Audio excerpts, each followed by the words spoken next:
a thread that's been present in your career? Because so often, you have been the only woman in the room. And you talked about earlier in your career when you would go into meetings with men and they wouldn't look at you or they would double check your numbers. And yet it seemed that you had this sense of confidence in yourself or your work that allowed you to navigate those obstacles. And when you were named appointed CEO, you had said that there were unique challenges that you faced, right? Being a woman of color, being a first within your industry.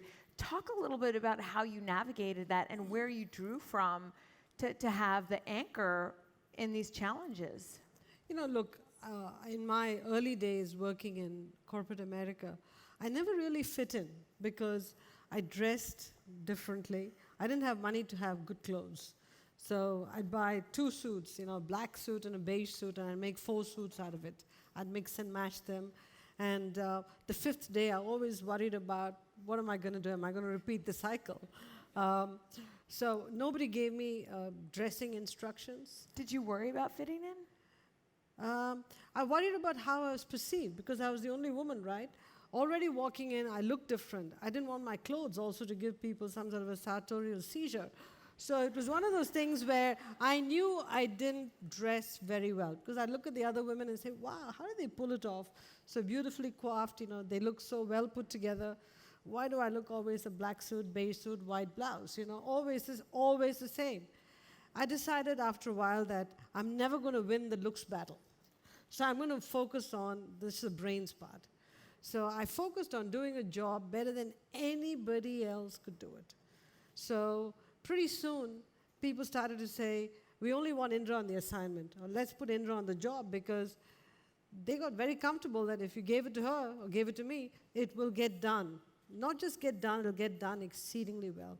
So I started to depend more and more on my brains and my hard work as opposed to how I looked or how I talked or how I made comments in meetings.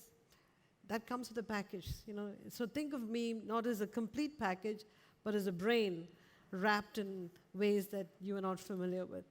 So that's the only way I could justify myself. So brains was your common language, right? That's it. I said, that's all you're going to think about. But did you have to work harder than everyone else in the room? And the time that I started to work when I graduated from business school in 1980 in the United States, I think all women had to work about 50% harder than men.